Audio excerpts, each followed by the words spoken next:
This video will demonstrate nasal, tracheal, and nasal pharyngeal suctioning. Assess for any contraindications to the procedure. Gather necessary equipment and supplies. I have saline solution. I have a suction kit. For this particular patient, we're using a 10 French, but there are other sizes. Our mannequins can only use 10 French. I have extra sterile gloves. Normally you would have a water-soluble lubricant. I have lubricant appropriate for a mannequin, and I have my goggles to wear for eye protection. And I've already checked to see if there's any contraindications as to if I cannot suction nasally, and Miss Cruiser does not have any contraindications. I have the suction set up over here. I would normally turn that on, but it's too loud for this video, so we will make the assumption it is currently on. I've tested it, the suction works, and Miss Cruiser also has O2 at 2 liters per nasal cannula intact. Introduce self to patient and family, perform hand hygiene, and provide for the patient's privacy. Good afternoon. My name is Christy. I'm your nurse today, and I'll be taking care of you, Miss Cruiser. I see that you sound like you need a little bit of suctioning, so I will be doing that. I'm going to go down through your nostril to the back of your throat, or maybe a little farther down if necessary, depending on where all those secretions are located. Identify the patient using 2 identifiers. Compare the identifiers on the MAR with information on the patient's identification bracelet.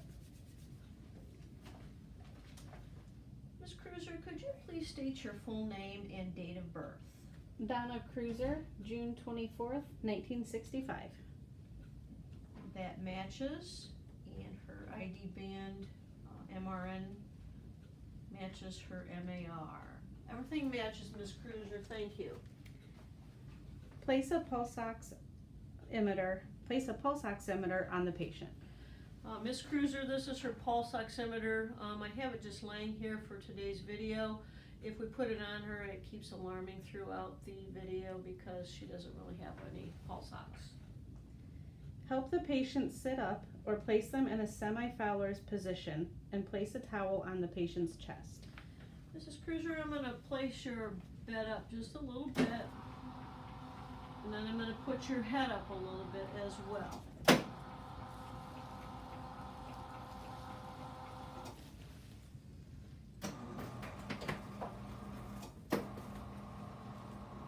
I'm going to put her at a 45-degree angle, and if you look down on the bed frame, it does give you incrementation for degrees to elevate the head of the bed. Okay, we're at a 45-degree angle right now. Perform hand hygiene. Put on a mask, goggles, or face shield if splashing is likely. For today's video, I'm going to put on a pair of goggles. Connect one end of the connection tubing to the suction machine or apparatus and place the other end in a convenient location near the patient. Turn on the suction device and set the suction pressure as low as possible. Occlude one end of the connecting tubing to check the pressure. Mrs. Cruiser, I'm just going to step to the left side of your bed and check your suction setup.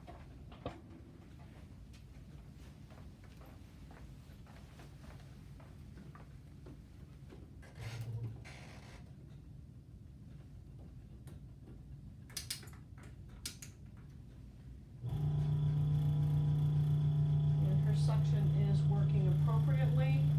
For the remainder of the video though, I am going to turn that off because it is a bit loud.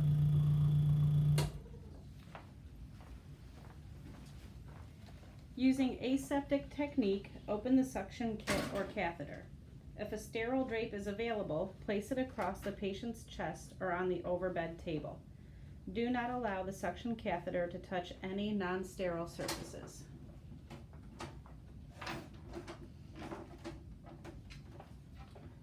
Cruiser, I'm going to put a towel across your chest, and in case of emergency,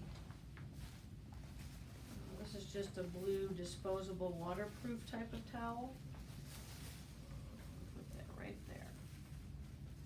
Sometimes when we suction you, sometimes you could gag a little bit, so that's there to protect your gown and your bed linens.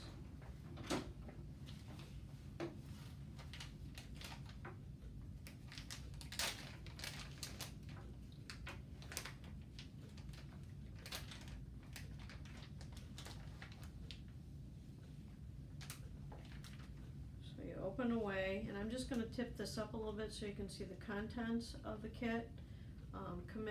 The kits in different hospitals do vary, so just make sure that you're familiar with sterile principle and how the kits are potentially packed when you open them. First thing in this particular kit are the sterile gloves, so I'm just going to reach in and pinch them and set those to the side. Unwrap or open the sterile basin and place it on the bedside table. Do not touch the inside of the basin. Fill the basin with 100 milliliters of sterile normal saline solution or water. The next content in this package is the basin, and it's a little cardboard basin. I'm just going to pinch it and grab it by the side. That's how it comes, like a flattened box, kind of like origami. You just pinch it until it opens. Just don't stick your fingers down in there to push the plastic down. When you pour the solution, the weight of the solution will pull the plastic down and create a bowl. For today's demonstration, I'm not using real fluid, so just make the assumption that I am pouring real liquid. If this has not been opened before, I would date it, time it, and initial it. If it has been opened previously, I would make sure that it is good and has not been used past 24 hours. If performing nasotracheal suctioning, open a packet of water-soluble lubricant and apply small amount to catheter.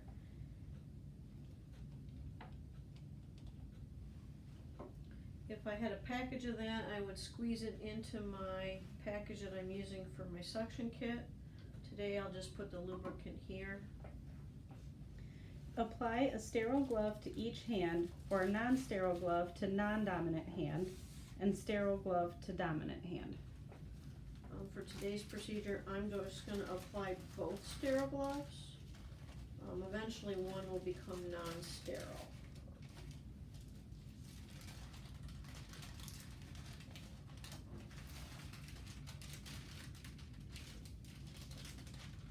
I'm right-handed, so I will put my right hand on first. Sometimes these gloves are pressed real close. Sometimes you have to coax the opening open.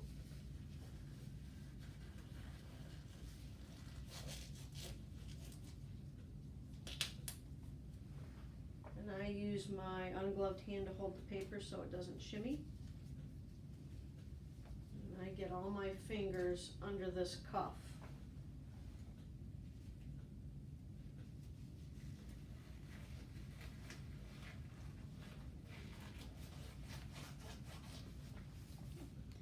Pick up the suction catheter with the dominant hand without touching any non-sterile surfaces. Pick up the connecting tubing with your non-dominant hand. Secure the catheter to the tubing. So this particular suction catheter in this kit comes in a little paper envelope which protects it. So I'm going to pull that out, set aside. Normally you should kind of inspect the tube to make sure it looks like it's not cracked or has any faults. I wrap mine in my hand so I protect the tip like this. And then I hold it all the way up to the opaque part, which is the part where you apply suction. So that's my sterile hand. My non-dominant is going to become my non-sterile hand by touching the suction catheter. Place tip of catheter into sterile basin and suction small amount of normal saline solution from basin by occluding suction vent to check that the equipment is functioning properly. So you dip it into the solution, apply suction with your non-dominant thumb, and it should make a sound like a... And I coil it back up into my hand just to protect it. The next part of this demonstration is going to be for nasopharyngeal and nasal tracheal suctioning. Hyperoxygenate the patient as ordered by the healthcare provider. Have the patient take slow, deep breaths if able, or increase oxygen flow rate with delivery device through cannula or mask if ordered. Lightly coat the distal end of the catheter 6 to 8 centimeters with the water-soluble lubricant. I would dip it in my package to keep it sterile. Otherwise, I would dip it into my mannequin lubricant. Remove the oxygen delivery device, if applicable, with the non-dominant hand. Without applying suction and using dominant thumb and forefinger, gently but quickly insert the catheter into one of the patient's nares. Instruct the patient to inhale deeply while inserting the catheter, following the natural course of the nares. Slightly slant the catheter downward. Do not force the catheter through the nares. Miss Cruiser, I'm going to take your nasal cannula out of your nostrils. I know that you've already taken several deep breaths and your pulse ox reading is appropriate. When you curl this in your hand, it's nice because it gives it a natural bend to the shape of the air or the passage that you're inserting it to. Miss Cruiser, I'm going to insert this into your right nostril. It will be a little uncomfortable, but take a deep breath in. Position the catheter according to nasopharyngeal or nasal tracheal guidelines. Nasopharyngeal guidelines for adults is to insert to 6.5 inches or 16 centimeters. Nasal tracheal for adults, insertion should be 6 to 8 inches or 16 to 20 centimeters. Pull the catheter back 1 to 2 centimeters before applying suction. Okay, I pulled that back the 2 centimeters. And now I'm applying intermittent suction and pulling back. As I do so, I kind of rotate it around as I pull it out.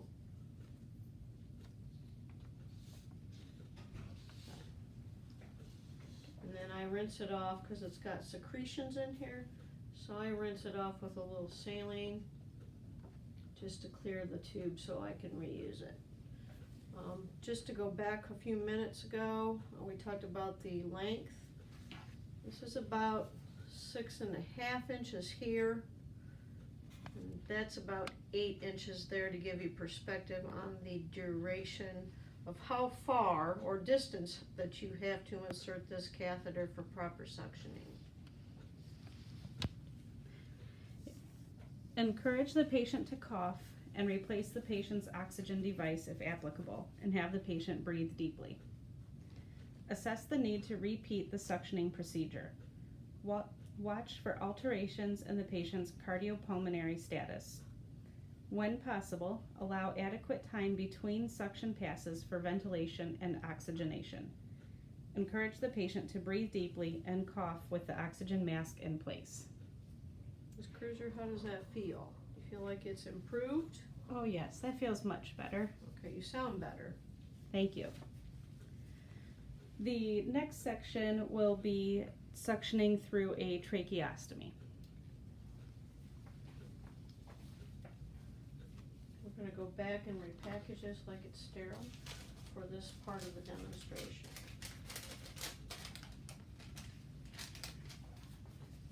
I do have other sterile gloves, so I'll be using those.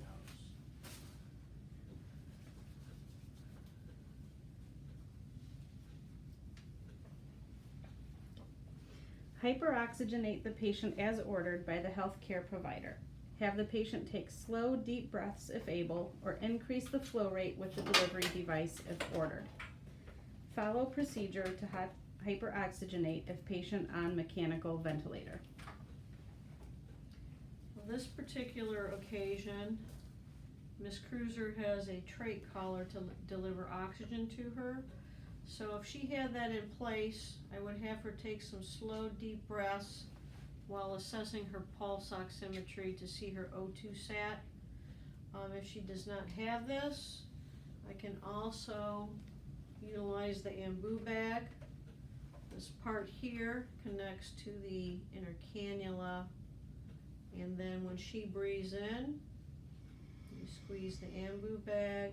As she exhales, you release. You do this about 2 or 3 times. Just make sure you're watching the pulse ox to see the O2 sat reading.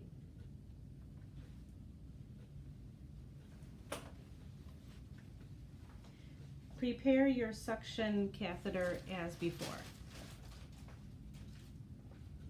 Okay, so as previous, we have taken out the box for the sterile solution. I've poured that. This is a new container, so I've dated it, timed it, and initialed it. Inside the kit remains the little paper pouch with the suction catheter, and I have my sterile gloves here.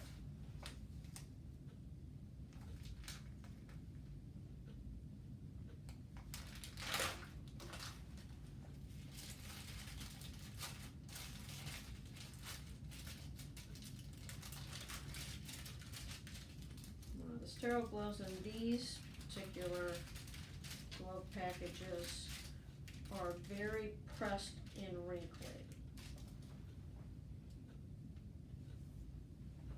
This one is very pressed together, so I'm using both my hands to kind of pry open that opening. I am right-handed, so I put on my right hand first. And they're not cooperating, so I'll fix that in a minute.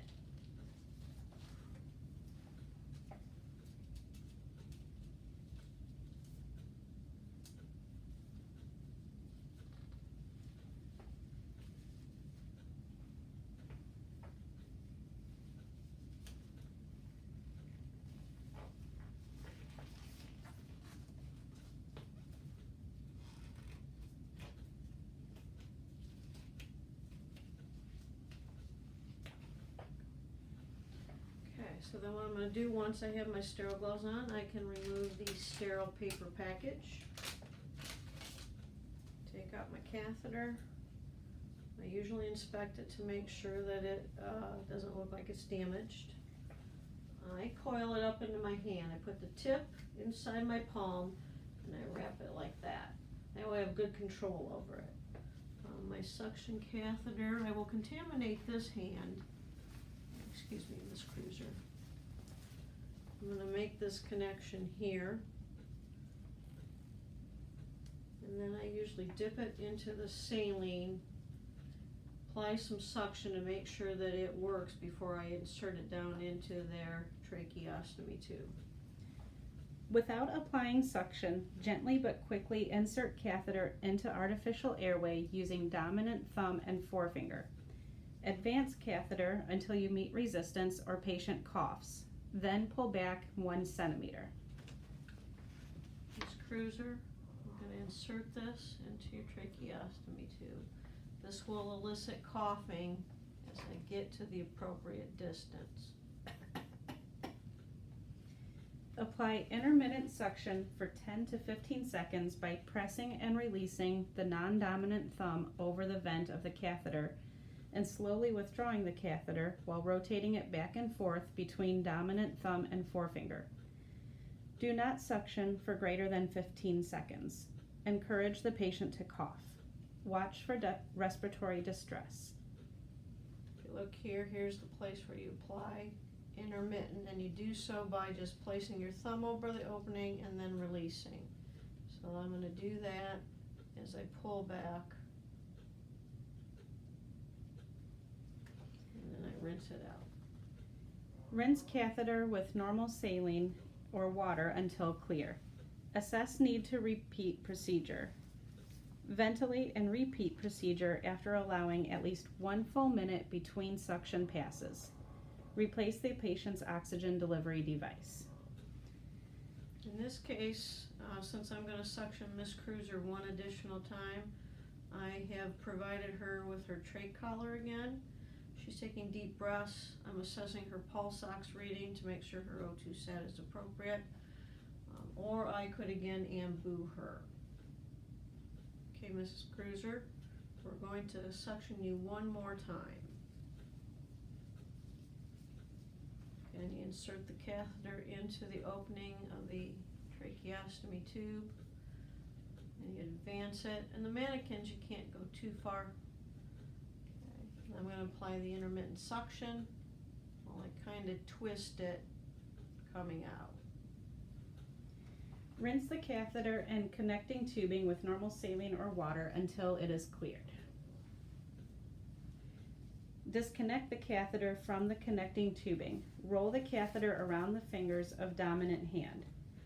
Pull off your glove inside out so that the catheter remains coiled inside of the glove. Pull off your other glove over the first glove in the same way. Discard the gloves with the used catheter and other supplies in the appropriate receptacle. Turn off the suction device. So I've coiled the catheter back around my hand like I originally did. I'm pulling the glove down over it so it is within the glove. And then I take that glove and skin to skin. That gets disposed. I'm going to give Miss Cruiser her tray collar back. Normally I would put this around her all the way. It snaps into place. For today's demo, I'm just going to place it there. I've turned off the suction source. Remove the towel, place it in the laundry or appropriate receptacle, and reposition the patient. When indicated, readjust the patient's oxygen to the original level. Discard the remainder of the normal saline in the appropriate receptacle. If the basin was disposable, discard it into the appropriate receptacle. If the basin was reusable, rinse it and place it in the utility room. Throwing all my garbage away. Position patient and provide oral hygiene as needed.